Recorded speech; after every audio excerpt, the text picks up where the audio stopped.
আসসালামু আলাইকুম প্রিয় দর্শক, আস্থা নিউজের পক্ষ থেকে আপনাদেরকে স্বাগতম। একটা খবর দর্শক, মানবজমিন পত্রিকা থেকে পড়ব। সাবেক জনপ্রশাসন মন্ত্রী ফরহাদ হোসেন গ্রেপ্তার। বিস্তারিত, সাবেক জনপ্রশাসন ও মেহেরপুর 1 আসনের সাবেক এমপি ফরহাদ হোসেনকে গ্রেপ্তার করেছে র্যাপিড অ্যাকশন ব্যাটালিয়ন র্যাব। শনিবার রাতে রাজধানীর ইস্কাটন এলাকা থেকে তাকে গ্রেপ্তার করা হয়। র্যাব জানিয়েছে, 5ই আগস্ট বৈষম্যবিরোধী ছাত্র আন্দোলন চলাকালীন ছাত্র জনতার উপর গুলিবর্ষণ ও হত্যার অভিযোগ রয়েছে ফরহাদ হোসেনের বিরুদ্ধে। দর্শক, আপনারা জানেন ফরহাদ হোসেন সাবেক জনপ্রশাসন মন্ত্রী। তার নামে অনেক দুর্নীতি, লুটপাটের অভিযোগ রয়েছে এর আগেও।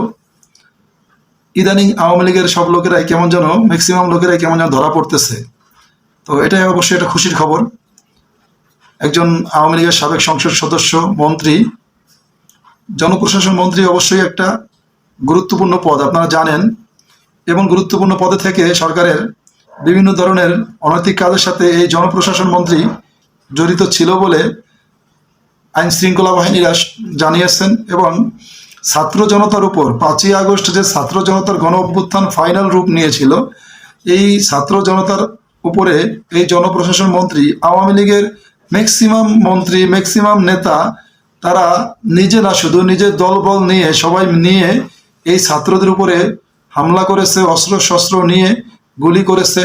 এটা আস্তে আস্তে বেরিয়ে আসতেছে আমাদের সমাজের অনেক মোবাইল ফোনের ক্যামেরা থেকে, অনেকের ফোন থেকে, সোশ্যাল মিডিয়া ভাইরাল হচ্ছে যে তারা কি পরিমাণ দেশে কি পরিমাণ অরাজকতা করেছে তার একটা নমুনা আমরা প্রায় দেখতে পাই। ভিডিও ভাইরাল হচ্ছে।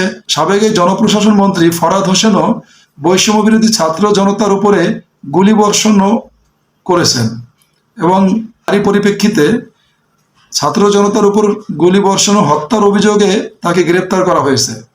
দর্শক, আমরা চাই প্রত্যেকটা অপরাধী এভাবে সাজা পাক, প্রত্যেকটা অপরাধী এভাবে ধরা পড়ুক। আপনাদের মতামত কমেন্ট বক্সে লিখে জানাবেন দর্শক। ধন্যবাদ।